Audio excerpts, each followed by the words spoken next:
I got interested in the English Channel probably when I was back in high school. But I'd never thought in a million years I'd be able to go do it. To be able to accomplish something that so very few people in the world can say that they've done, I think something, I mean, that's what piqued my interest, I guess.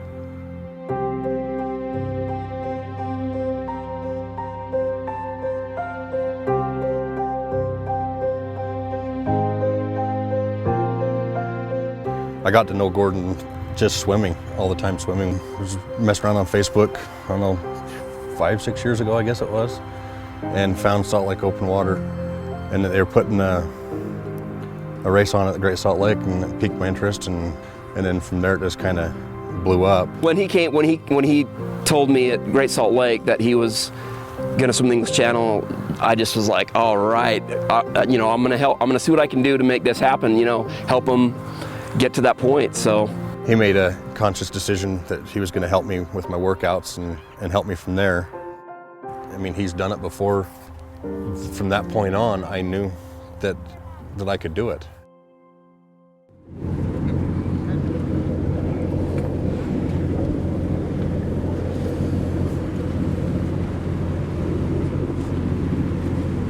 If we land on a sheer wall, which there's only one and you won't land on that, you can't land it, you just touch it.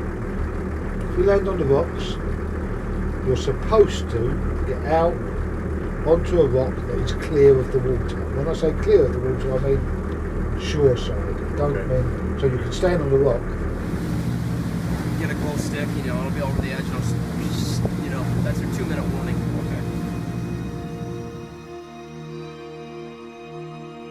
I think every ounce of emotion I've ever felt in my life hit me right then.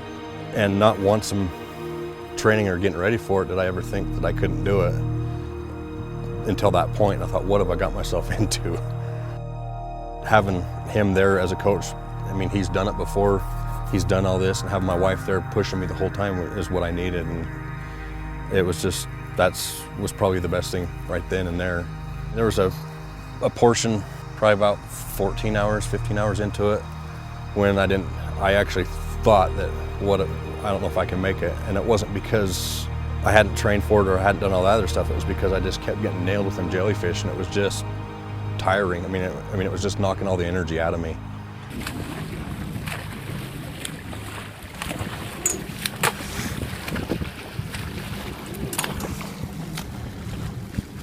Okay, Chad, now you need to take it to the next level, 90%.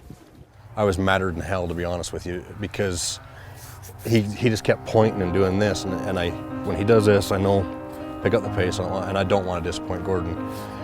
And he'd do this, I'm like, holy crap, I can't go anymore, I can't. And then I get on the side of the boat again, I'm like, all right, I'm here, and he'd give me the thumbs up. I'm like, all right, I'm there.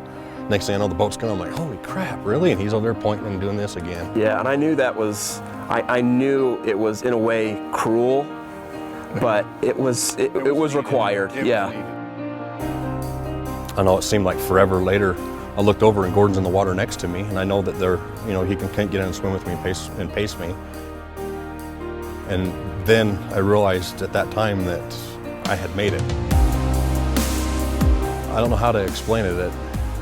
It was every emotion, that whole swim, that whole 1.5 years of training leading up to it, just nailed me when my feet hit the ground in France.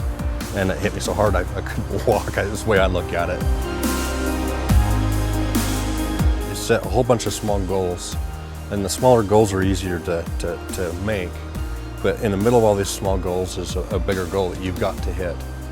And those bigger goals is why I had Gordon there coaching me, why I had my wife there pushing me. It was the things that I needed somebody to hold me accountable for, to make sure that I was doing what I was supposed to do to help me progress.